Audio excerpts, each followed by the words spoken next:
Selamat pagi, kita bersama lagi dalam Ruang Bicara yang dibawakan kepada anda tentunya di Bernama TV, dan hari ini kita akan memilih sebenarnya satu lagi topik yang jarang sebenarnya dibincangkan tetapi amat penting dan relevan sebenarnya dengan perkembangan semasa. Dan kita ada tetamu yang cukup istimewa yang sudah pun bersiap sedia bersama saya di studio Ruang Bicara untuk bercakap tentang isu ini.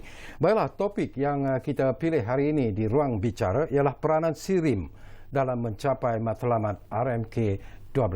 Dan tetamu yang sudah pun bersiap sedia bersama dengan saya, kita ingin mengucapkan selamat datang dan juga jutaan terima kasih kepada yang berbahagia Datuk Dr. Ahmad Sabirin Arsyad yang merupakan Presiden dan Ketua Eksekutif Kumpulan SIRIM. Jadi Datuk, apa khabar? Alhamdulillah, terima kasih. Sihat doa? Alhamdulillah, sihat. Alhamdulillah.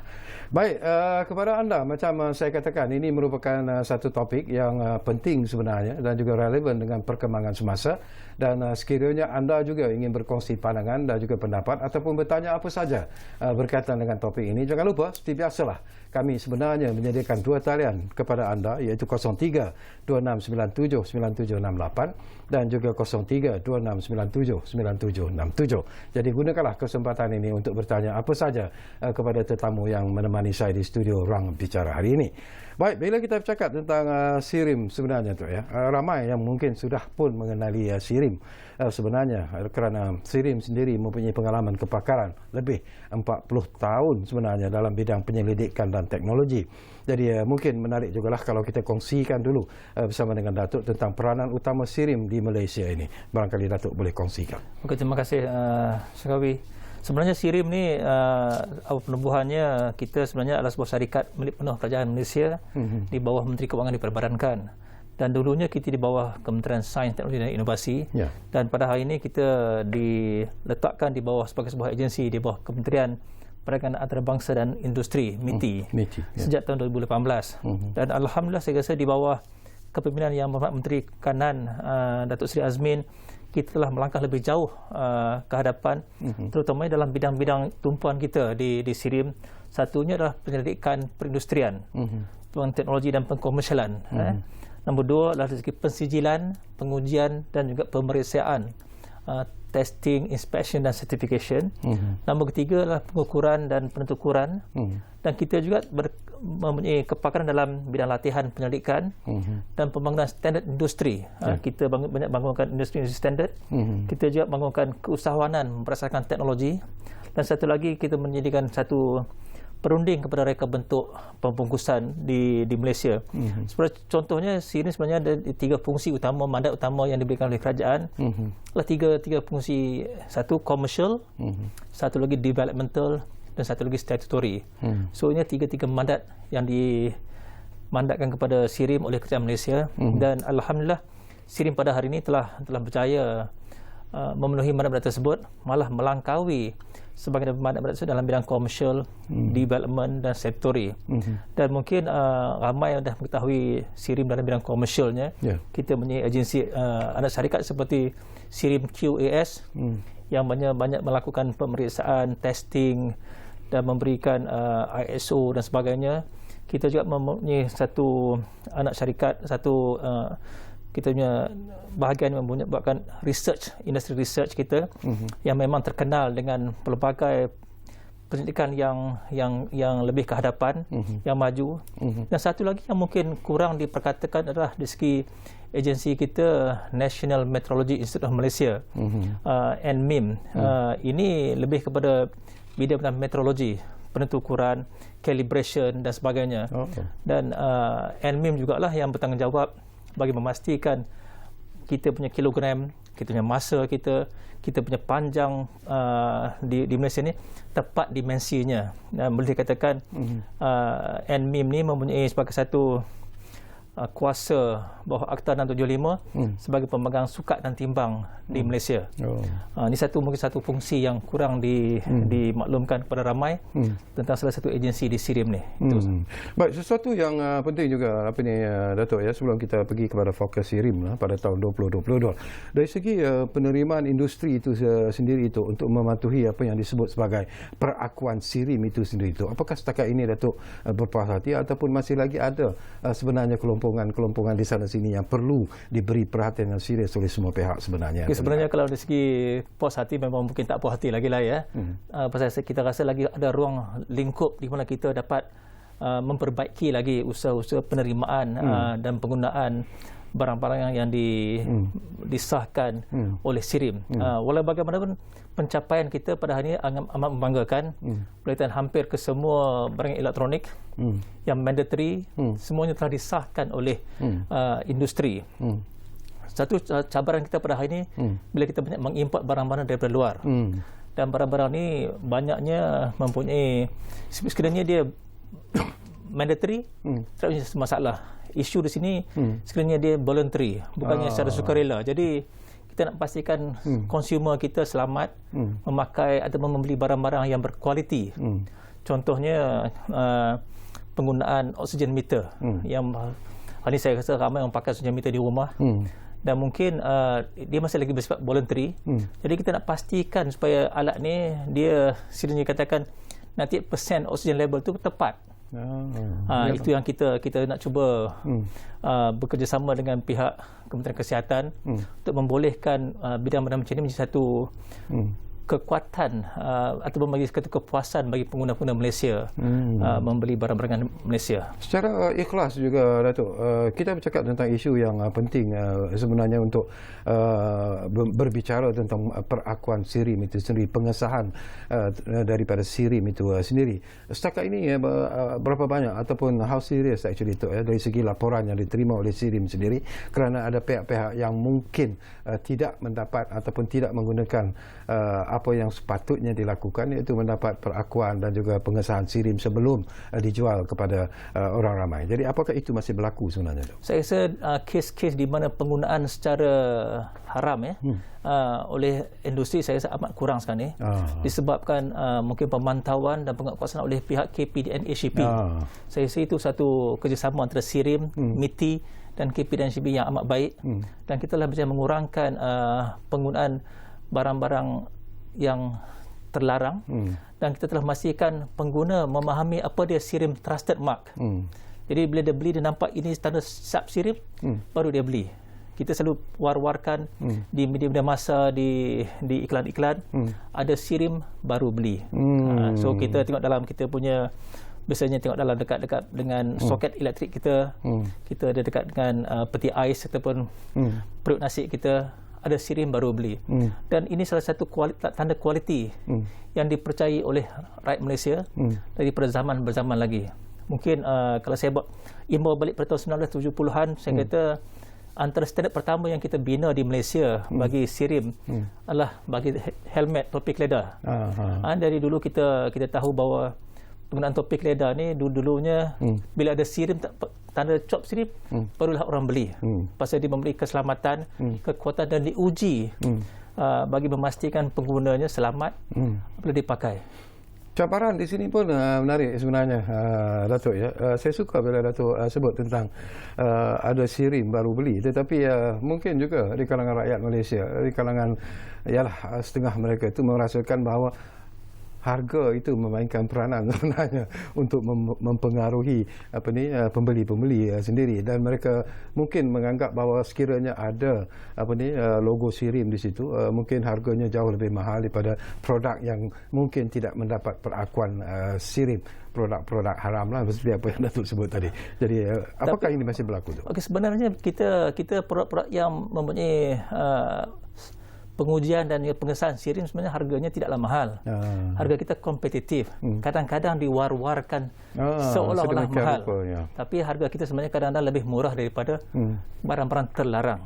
Dan saya selalu katakan, bila kita membeli bukan sebabkan harga murah, tapi kita membeli sebabkan keselamatan dan kualiti yang diberikan. Dan SIRIM memberikan jaminan kualiti tersebut. Jadi saya kata bagi pengguna, saya kata contohnya lah, macam kita beli beg tangan.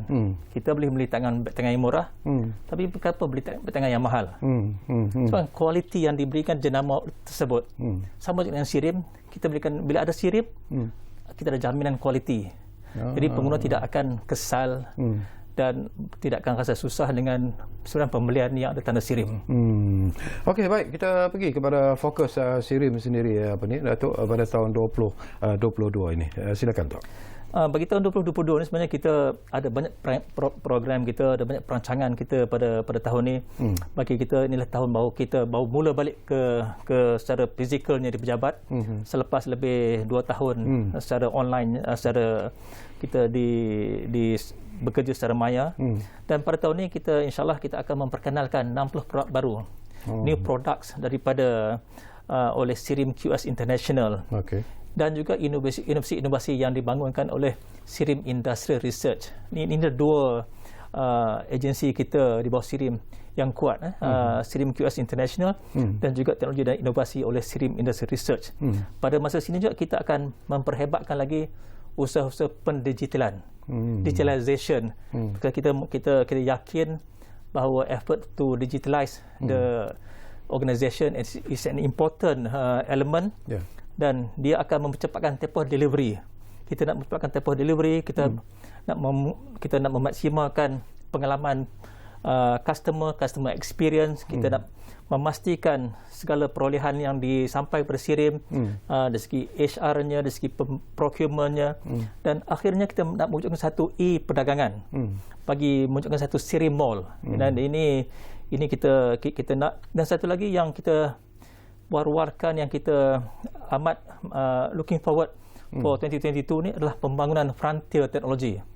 Kita nak bangunkan satu teknologi yang melangkaui zaman, avant-garde, dan di sinilah SIRIM akan menerajui, akan menjadi champion kepada bidang-bidang IoT, big data, blockchain dan sebagainya.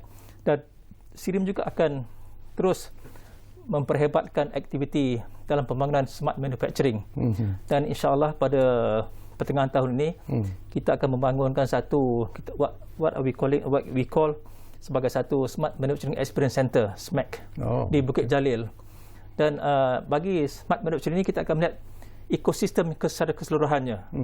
Bukan because the most important thing is not just about the end products, but the entire value chain. Kita nak memastikan Malaysia berupaya untuk mengubah daripada AR 1.0 hari ini ataupun 2.0 kepada AR 4.0. Itu yang kita nak memastikan industri bergerak maju, mungkin pergantungan kepada buruh-buruh rendah, skill yang rendah dikurangkan, dan kita fokus kepada skill high skill level. Dan dari segi standard pula, SIRIM memang terkenal dengan penggunaan standard, industri standard. Dan kita insyaAllah tahun ini kita akan membangunkan beberapa lagi standard industri. Satu lagi untuk kereta api, dan baru-baru ini kita telah bersama dengan Civil Aviation Authority of Malaysia, CAAM, untuk membangunkan SOP bagi zon penerbangan drone. Drone kan menjadi satu elemen yang penting dengan adanya pelbagai aktiviti. Jadi kita sekarang ni kita membangunkan satu SOP yang akan dipatuhi oleh semua pemain drone di Malaysia. Dan kita tahu Malaysia sekarang ni, this is the new things for the country. And we want to be the ones setting the standard for the industry to follow. Kenapa ini perlu dilakukan sebenarnya tu, terutamanya kepada pemain-pemain drone ini tadi? Kenapa peraturan ini perlu dipatuhi? Satu contohnya, kita nak memastikan di manakah tempat di mana drone dapat beroperasi dengan selamat untuk tanpa menghalang daripada aviation. Kita ada aviation, kita ada dari segi drone, dipastikan ruangnya tidak dia ruang yang berpisah. Kita nak memastikan keselamatan penggunaan. Satu lagi, kita nak memastikan drone-drone yang digunakan tidak digunakan untuk tujuan-tujuan yang salah. Contohnya, kita tidak mahu drone-drone ini digunakan untuk terbang di kawasan contoh seperti Bukit Aman atau Putrajaya untuk tujuan-tujuan pengintipan, ataupun terbang di kawasan-kawasan dengan lapangan terbang. Ia akan membahayakan pesawat yang turun dan naik. So di segi pada zon penerbangan drone ini adalah penting untuk dibangunkan untuk memastikan drone beroperasi dalam keadaan yang dikawal. Sekarang ni kalau kita lihat perkembangan terkini, bila kita bercakap tentang penggunaan drone tu di sebelah utara khususnya lah di Kedah, saya difahamkan mereka sudah mula menggunakan drone ini untuk urusan pertanian di sawah padi, untuk baja dan sebagainya. Apakah itu sebenarnya tidak melanggar SOP yang ditetapkan oleh SIRIM sebenarnya? Bagi kita memang sudah maklum mengenai adanya penggunaan drone di bahagian utara, menggunakan bagi pembajaan, bagi penanam padi dan sebagainya. Dan ini sebenarnya itu telah dilakukan awal, tapi sekarang ini kita telah memastikan semua pengguna drone mengikut SOP yang ditetapkan. Jadi kita rasakan ini penting, kita memastikan kawasan pertanian contohnya, drone tidak terbang dekat dengan kawasan lapangan terbang. Contohnya di Alostar di Kedah. Dan kita nak pastikan dia tak terbang tinggi untuk dilanggar oleh pesawat yang naik dan turun. Pasal di Alostar contohnya dekat dengan lapangan terbang, dan di situ juga digunakan oleh tentera udara bagi latihan bagi pelik-pelik yang baru. Jadi kita nak memastikan drone-drone yang digunakan drone yang selamat. Dan saya rasa yang paling penting, setiap pengguna industri memahami apakah SOP yang perlu diikuti. Saya rasa itu yang paling mustahak. Okey, baik. Kita juga ingin mendapat pandangan Datuk lah. Kita tahu bahawa kerajaan telah pun mengumumkan rancangan Malaysia ke-12 baru-baru ini, dan bagaimana tentang penglibatan SIRIM sendiri, terutamanya dalam merealisasikan objektif dan juga tujuan yang ingin dicapai dalam RMK12 ini. Mungkin boleh SIRIM kongsikan apakah peranan SIRIM bila kita bercakap tentang rancangan Malaysia yang ke-12 ini, Tok? Ini satu saya rasa satu topik yang penting. Kita dalam RMK ke-12 ni kita merasakan this is loncakan ekonomi bagi Malaysia. SIRIM sebagai sebuah agensi bawah MITI, kita juga mainkan peran sebagai economic frontliners. Dan kita berterima kasih kepada kerajaan kerana telah dipilih dalam beberapa program dalam pembangunan ekonomi kerajaan Malaysia. Dan antara skop yang kami akan bangunkan pada RMK ke-12 ni, satu adalah pengukuhan industri peranti perubatan, medical device, melalui naik taraf, kemudahan pengujian dan kemudahan pembangunan produk. Ini kita bangunkan medical device development ni di SIRIM di Kulim. Kita ada di Kulim dan Permatampau. Ia akan menjadi satu center of excellence bagi medical device innovation center. Dan kita juga akan menjadikan satu projek lagi yang dibangunkan, telah diluluskan oleh kerajaan dalam RMK 12, adalah projek pembangunan inovasi pembangunan smart and intelligent untuk produk keluaran Malaysia. Yang ni kita nak pastikan setiap produk yang dikeluarkan Malaysia mempunyai satu packaging yang smart and intelligent, supaya tidak dapat lagi isu-isu counterfeiting, isu-isu yang ketahanan dan sebagainya. Kita nak pastikan ini dilaksanakan oleh semua agensi-agensi dalam smart packaging kita. Dan satu lagi, kerajaan juga telah meluluskan bagi SIRIM untuk memperkasakan sektor aeroangkasa untuk menemui persoalan global. Baru-baru ni pun YBMK Datuk Seri Azmin telah memaklumkan penubuhan agensi di bawah MITI dengan 600 juta ringgit bajet. Jadi kita akan melakukan satu program pensijilan sistem pengurusan kualiti aeroangkasa yang meliputi standard antarabangsa AS 9100, AS 9110, AS 9120. Yang ni akan membolehkan pemain-pemain industri di Malaysia, khusus dalam bidang aeroangkasa, dapat bersaing dengan lebih luas lagi di pasar global.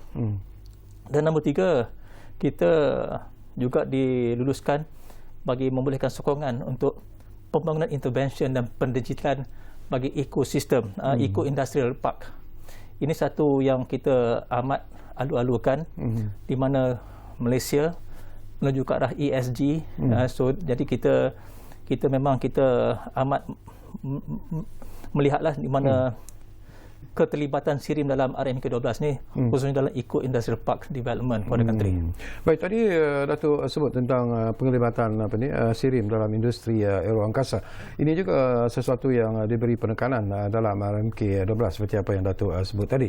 Jadi bagaimana SIRIM sendiri meletakkan diri dalam membantu kerajaan untuk merealisasikan matlamat ini, Datuk? Okey, di sini sebenarnya kita akan terlibat lebih banyak dalam memberikan certification, memberikan pengesahan mengikut standard yang diperlukan. Kita maklum, bagi setiap pemain industri aeroangkasa, setiap pembangunan produk yang diperlukan memerlukan pengesahan supaya dia ada traceability. Dia ada lebih kurang 1 juta lebih komponen yang ada di contohnya pesawat kapal terbang. Dan kita nak pastikan setiap komponen yang dibina itu mempunyai traceability system dan mengikut SOP ataupun ISO yang ditetapkan oleh industri aeroangkasa. Pasal kita kena faham sekiranya berlaku kemalangan dan sebagainya, traceability amat penting untuk melihat di manakah kesilapan ataupun masalah yang telah berlaku. Jadi SIRIM insya-Allah dalam program pengesahan sistem pengurusan kualiti aeroangkasa ni, kita akan memastikan pemain-pemain industri kita mengikut piawaian antarabangsa yang diterima pakai oleh semua. Malahan kita bekerjasama dengan United Kingdom supaya kita punya, pasal di Malaysia belum ada lagi ISO sendiri. Jadi kita menggunakan pakai standard antarabangsa yang telah kita persetujui, dan insya-Allah ini akan membolehkan pemain industri kita menerusi terus menjual produk-produk mereka ke peringkat global. Itu kita punya harapan, meningkatkan ekspor Malaysia ke luar negara. Okey. Baik, Datuk, semakin menarik sebenarnya perbincangan ini, tapi seperti biasalah kita diarah untuk berehat dulu buat seketika. Dan kepada anda saya ingatkan lagi, kalau anda juga ingin berkongsi pandangan dan juga pendapat berkaitan dengan isu yang sedang kita bincangkan ini, gunakanlah seperti yang saya sebut, dua talian yang telah pun kami sediakan kepada anda. Saya ulangi sekali lagi, 032697 9767 dan juga 0326979768. Kita rehat ruang bernama TV.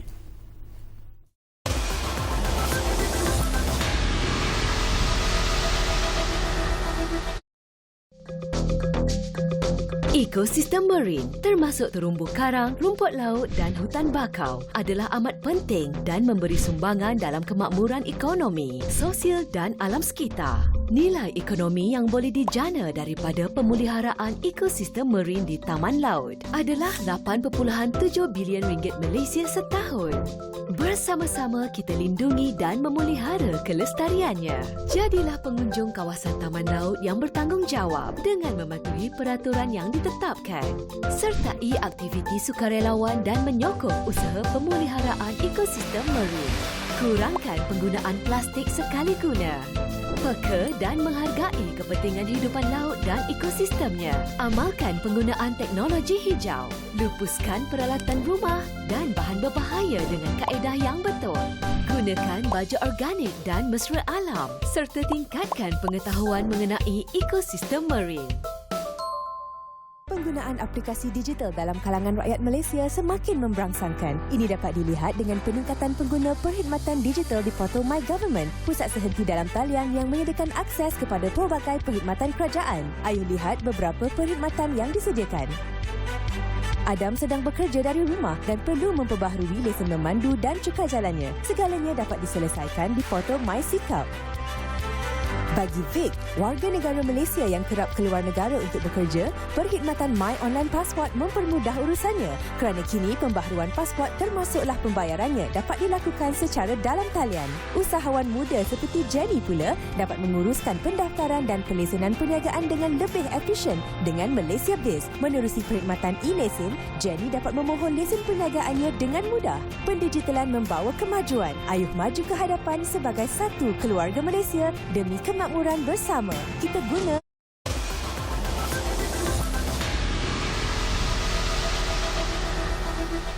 Baiklah, kita kembali semula ke ruang bicara ini. Masih lagi bercakap tentang peranan SIRIM dalam mencapai matlamat RMK12, dan tentunya kita masih lagi bersama dengan tetamu yang cukup istimewa, iaitu yang berbahagia Datuk Dr. Ahmad Safiuddin Arsyad yang merupakan Presiden dan Ketua Eksekutif kumpulan SIRIM.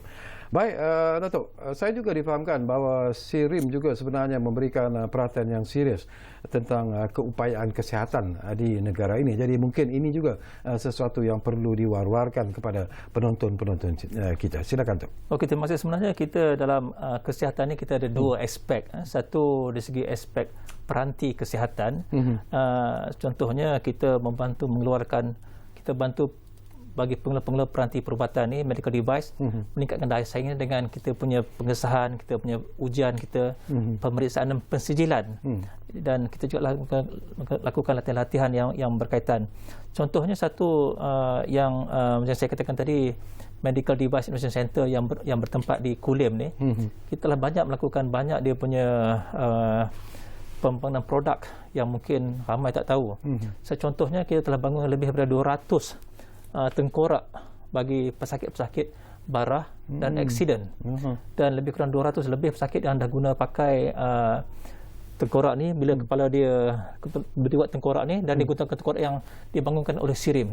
Jadi kita punya development team kita, dan kita juga selain daripada itu kita juga bangunkan hip replacement menggunakan tulang-tulang yang dibangunkan secara halal sepenuhnya oleh SIRIM di Malaysia. Misalnya kita membelikan tulang-tulang titanium yang diimport dari luar, tapi kali ini kita menggunakan tulang-tulang yang dibangunkan sendiri di SIRIM. Dan selain daripada tersebut, kita juga turut membangunkan dalam aspek bioteknologi. SIRIM yang mungkin sedia maklum juga, ramai sedia maklum, kita mempunyai satu ujian, satu makmal yang paling komprehensif di Malaysia bagi testing and validation of vaccine. Jadi kita telah melakukan banyak, kita telah bantu pihak Kementerian Kesihatan bagi mengesahkan vaksin selamat digunakan oleh rakyat Malaysia. Dan insya-Allah kita juga sedang berbincang dengan pihak Kementerian Sains, Teknologi dan Inovasi melalui agensi National Institute of Biotechnology Malaysia. Sebagai sebagai satu center of excellence bagi membangunkan vaksin untuk negara. Ini akan diterajui oleh MOSTI, tapi SIRIM menjadi salah satu pemain yang penting dalam pembangunan ekosistem ni, insya-Allah. Dalam mencapai matlamat ini, kadang-kadang ramai juga yang bertanya sebenarnya tu ya, kepakaran yang digunakan, apakah ianya 100% kepakaran daripada negara kita, ataupun kita membawa masuk pakar-pakar daripada luar untuk membantu SIRIM dalam melaksanakan pelbagai program seperti yang meningkatkan keupayaan kesihatan sebagai satu contoh tu. Satu lagi mungkin yang saya jemput ramai ke SIRIM untuk melihat pakar-pakarannya adalah pakar-pakar rakyat Malaysia. Memang pakar-pakar tempatan. Memang rakyat Malaysia yang mempunyai kepakaran bertahun-tahun lamanya dalam bidang penyelidikan dan pembangunan. Dan saya rasa ini satu yang boleh dibanggakan.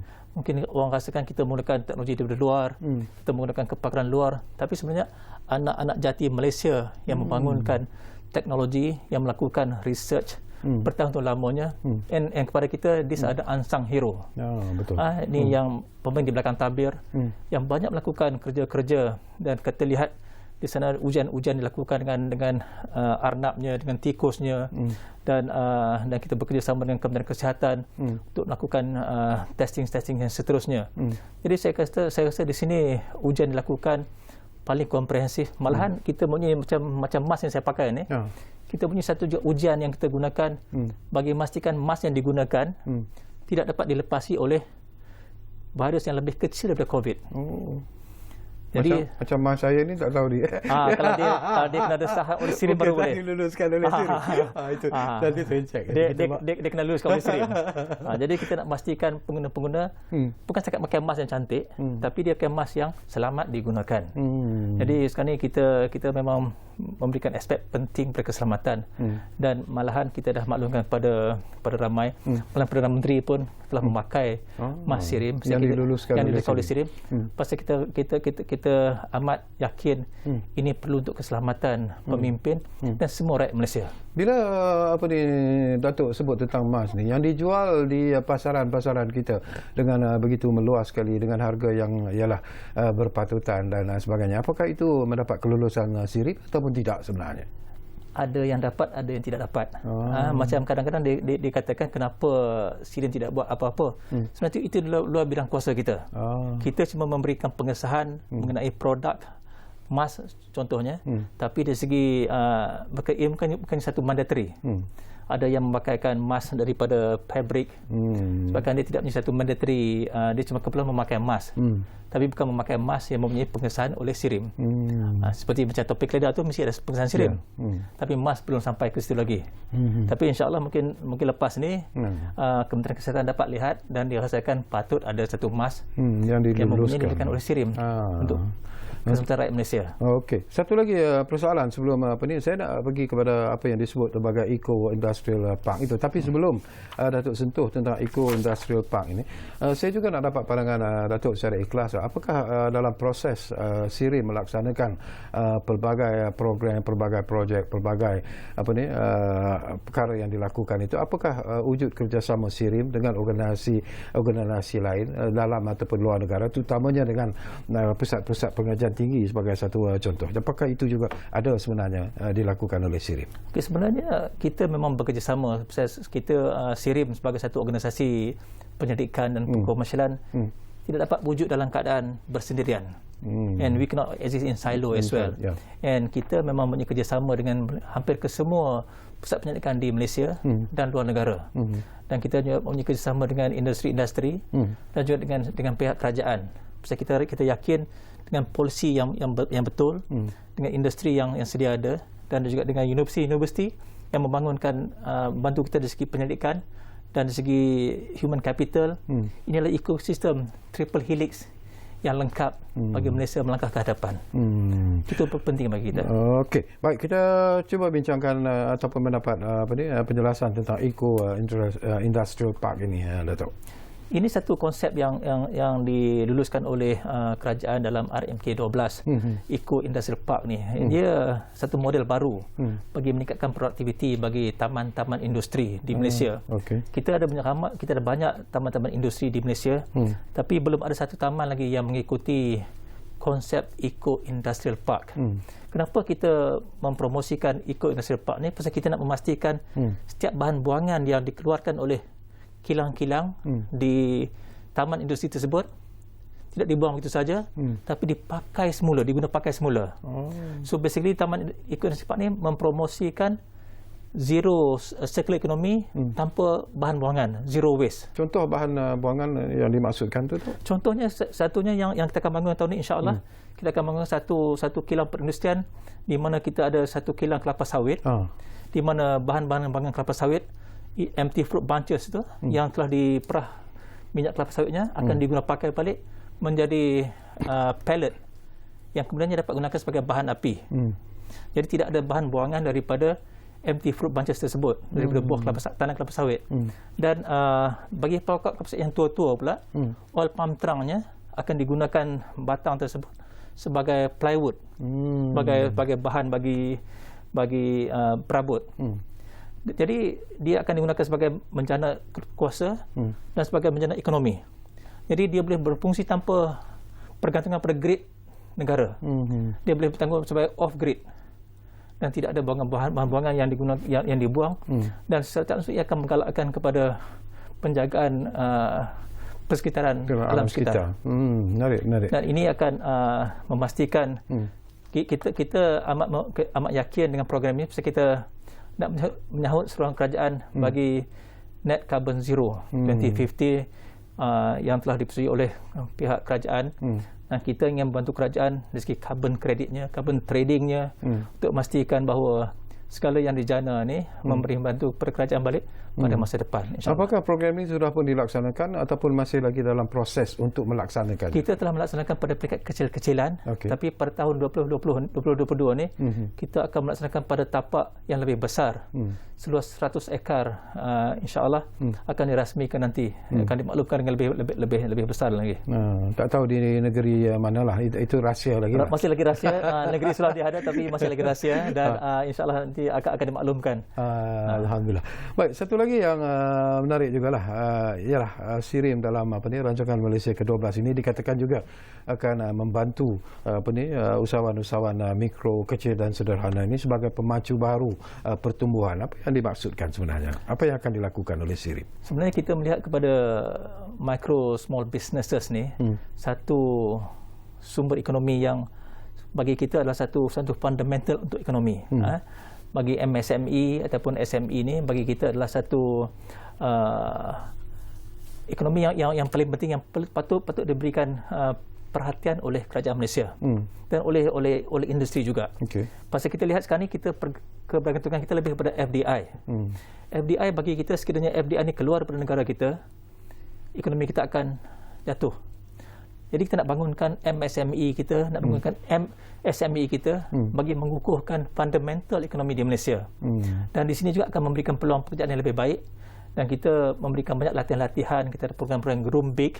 Kita bekerjasama dengan SME Corp, kita bekerjasama dengan MITI, MIDA dan sebagainya untuk membangunkan sektor ni. Sebab kita rasakan ramai anak-anak muda di Malaysia patut diberi peluang bekerja di Malaysia dan mendapatkan penggajian yang lebih baik lagi daripada luar negara. Itu kita punya harapan. Okey, secara keseluruhannya bila kita melihat kepada RMK 12, bagaimana SIRIM sendiri, Datuk dan rakan-rakan di SIRIM sendiri melihat apakah manfaat rancangan Malaysia ke-12 ini yang perlu sebenarnya diberi perhatian oleh rakyat Malaysia secara keseluruhannya tu. Bagi RMK 12 ni, bagi kami di SIRIM, kita melihat poin salah satu, kita ada crossroad, kita pada di persimpangan jalan, dan kita haruslah mempunyai komitmen untuk meninggalkan cara lama bekerja dan menuju ke arah pendigitalan.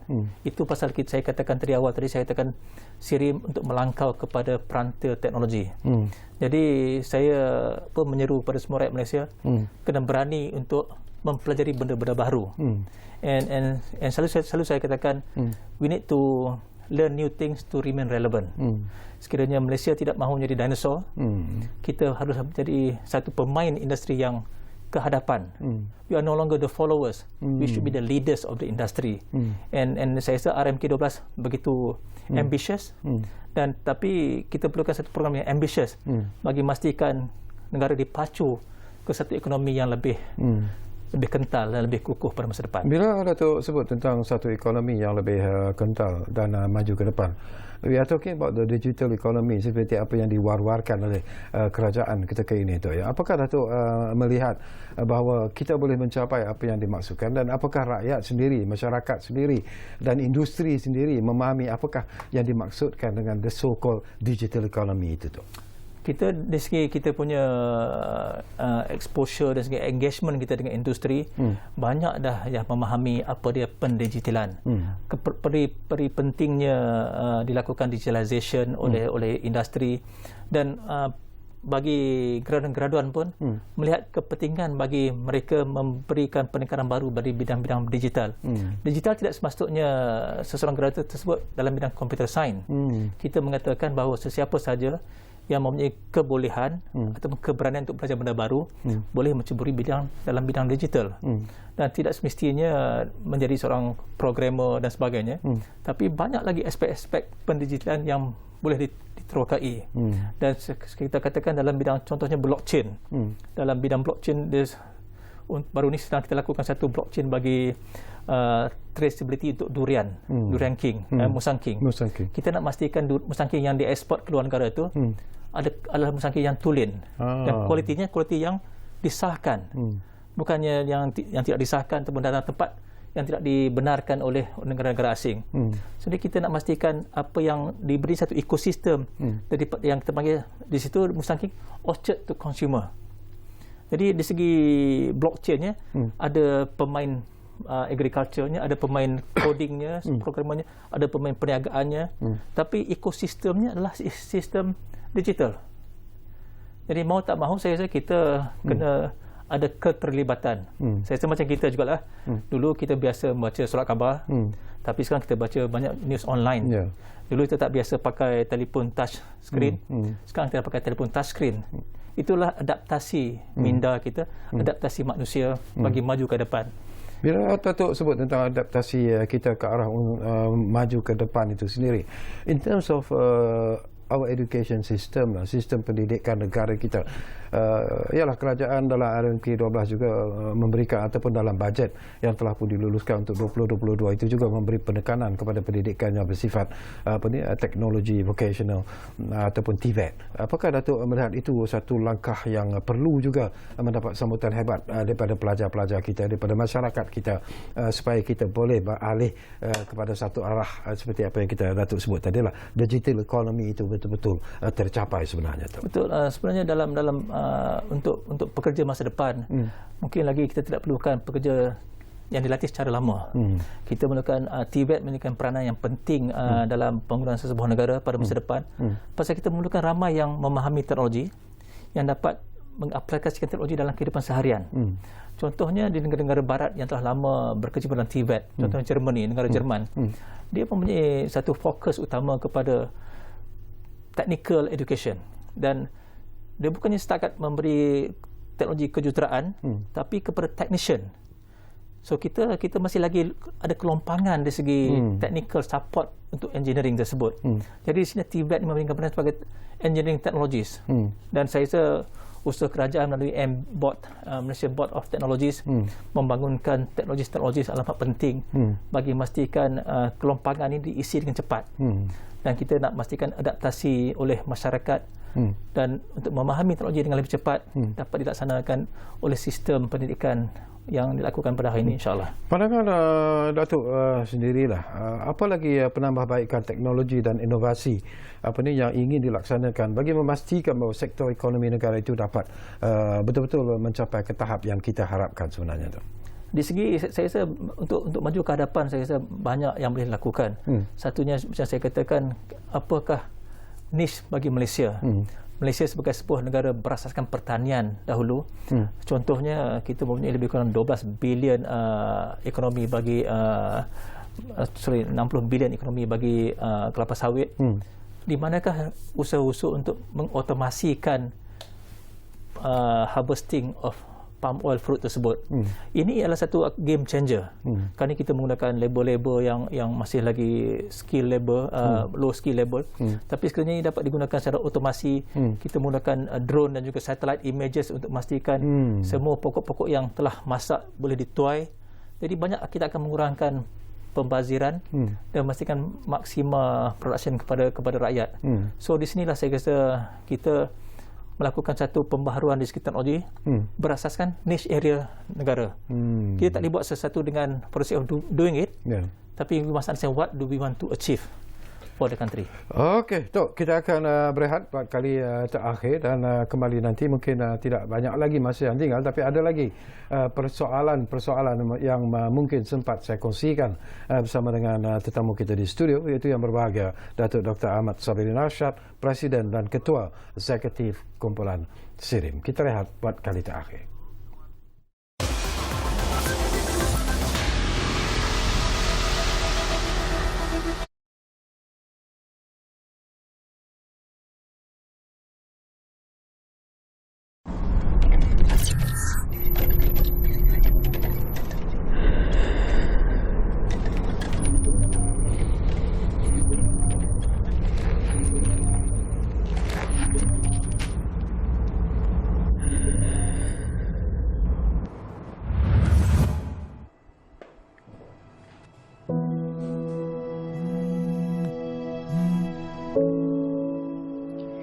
Tak apa, biar lambat, asalkan selamat.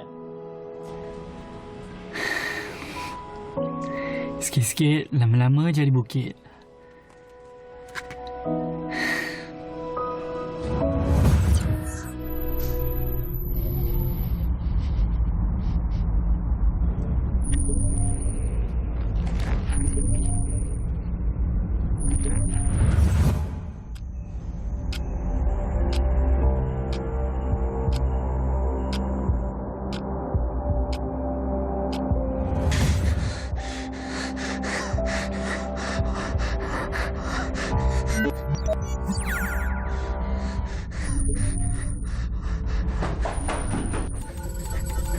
Aku harap itu adalah permulaan aku.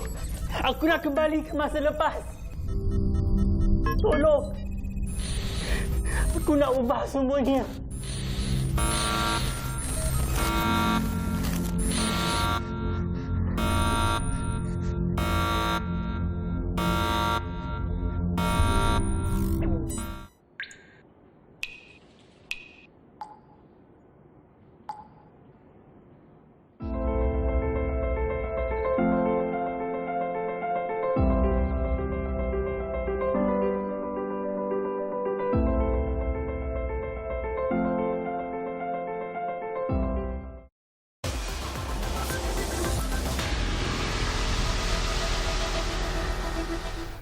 Baiklah, terima kasih banyak-banyak kalau anda masih lagi bersama kami sebenarnya di Ruang Bicara yang kami bawakan kepada anda di Bernama TV ini, dan kita masih lagi bercakap berkaitan dengan peranan SIRIM dalam mencapai matlamat RMK 12. Baik, Datuk, tadi saya teringatlah di awal-awal perbincangan kita tadi, Datuk membangkitkan tentang kajian yang dibuat oleh SIRIM sendiri dalam bidang vaksin. Nah, ini pun sesuatu yang penting dan menarik sebenarnya. Dan bila kita sebut tentang vaksin ini sendiri, apakah tumpuan diberikan kepada vaksin pandemik COVID-19 ataupun keseluruhan vaksin yang difikirkan sesuai oleh SIRIM sendiri itu? Sebenarnya kita melihat kepada keseluruhan jenis-jenis vaksin yang dibangunkan. Okey. Tinggalkan pada masa ini kita lebih fokus kepada vaksin COVID-19, bukan sebagai pembangunannya, sebagai lebih kepada pengujian dan validasi, testing and validation. Okey. Dan pengujian dilakukan oleh negara-negara luar yang kita beli vaksin tersebut daripada China, daripada Amerika Syarikat, daripada United Kingdom, dan ianya dilakukan ujian-ujian tersebut di SIRIM. Sebagainya, bukan semua tapi sebagainya.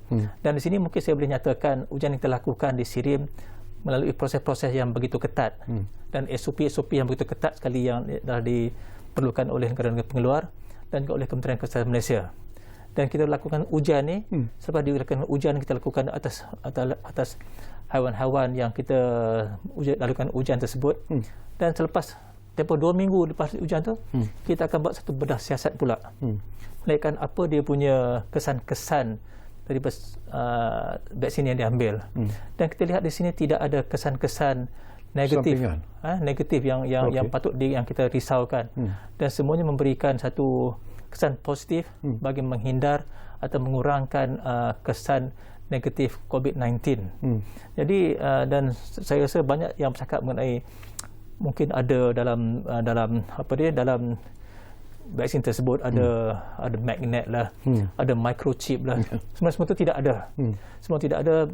Sebenarnya setiap vaksin ini dibangunkan oleh pakar-pakar dunia yang banyak keterlibatannya, banyak researchnya.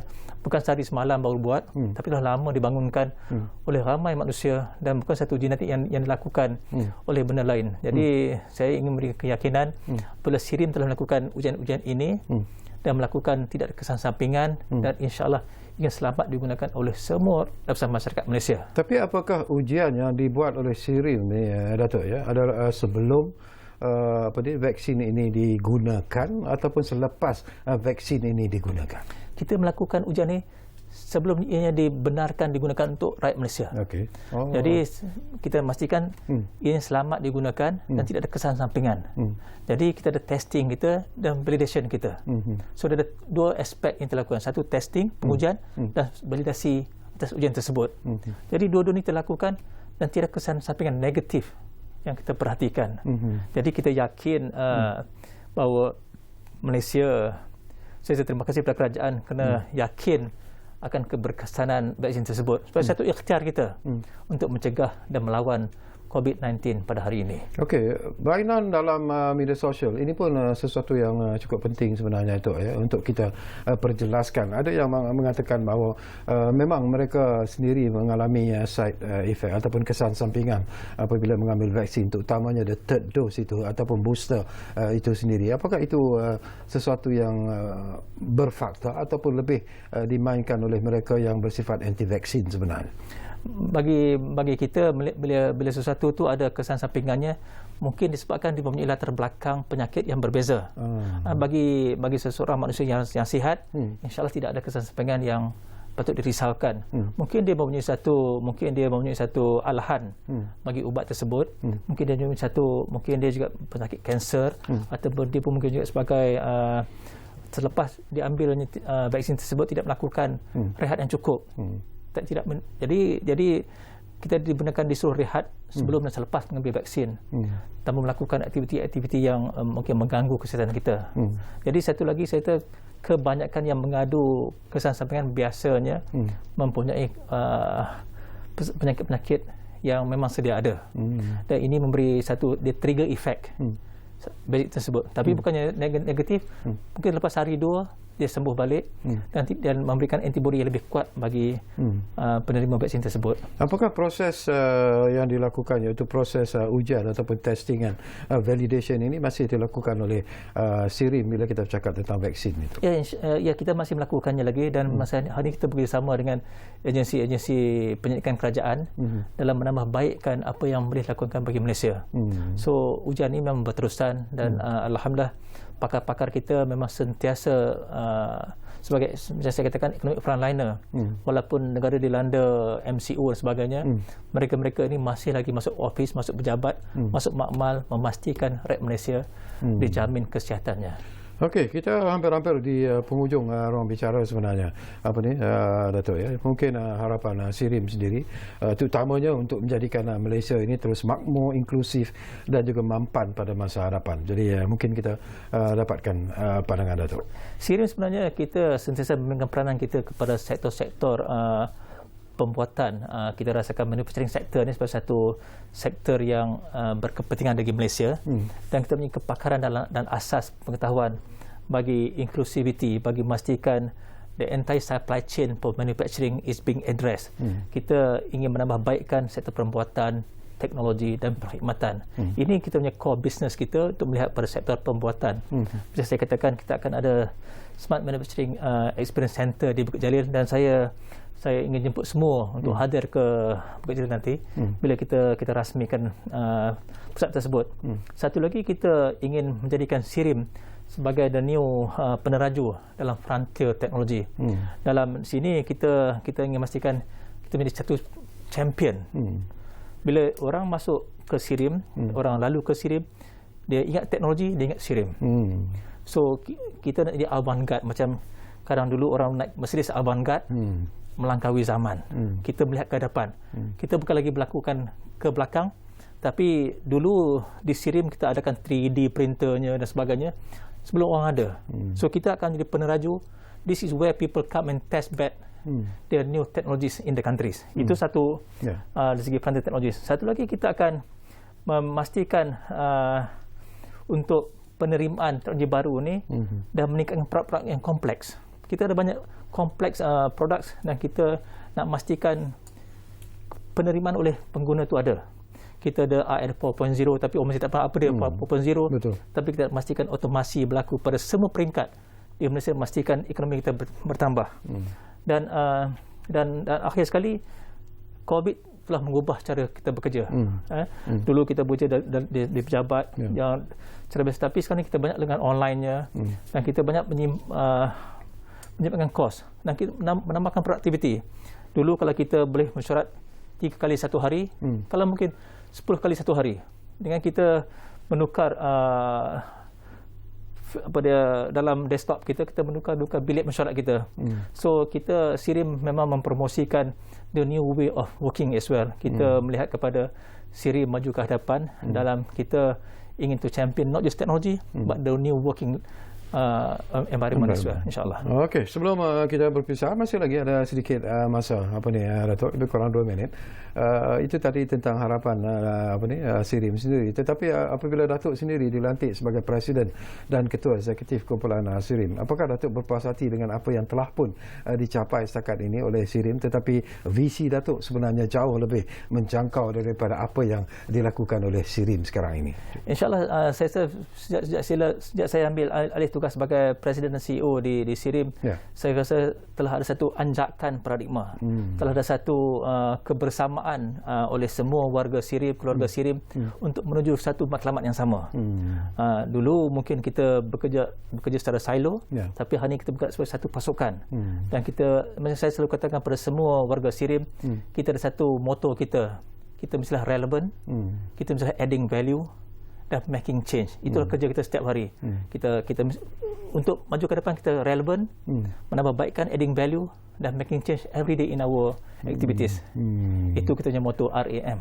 Okey, terima kasih banyak-banyak kepada yang berbahagia Datuk Dr. Ahmad Sabirin Arsyad kerana sudi bersama kita di ruang bicara ini. Banyak sebenarnya yang telah pun kita perkatakan, tetapi ini bukan kali terakhir tu ya untuk kita sembang-sembang berkaitan dengan peranan SIRIM, terutamanya mungkin selepas ini juga kita ingin menumpukan juga perhatian tentang kejayaan-kejayaan yang mungkin akan terus dicipta oleh SIRIM dari masa ke semasa. Jadi terima kasih kepada anda yang menumpukan perhatian bersama kami di ruang bicara ini, dan jangan lupa kita masih lagi berhadapan dengan pandemik COVID-19. Jadi patuhilah SOP yang telah pun ditetapkan. Kalau boleh pakailah face mask yang diluluskan oleh SIRIM. Tapi yang lebih penting, selalu kami pesan kepada anda, kita jaga keluarga kita, dan yang penting kita jaga negara kita. Jumpa lagi. Terima kasih.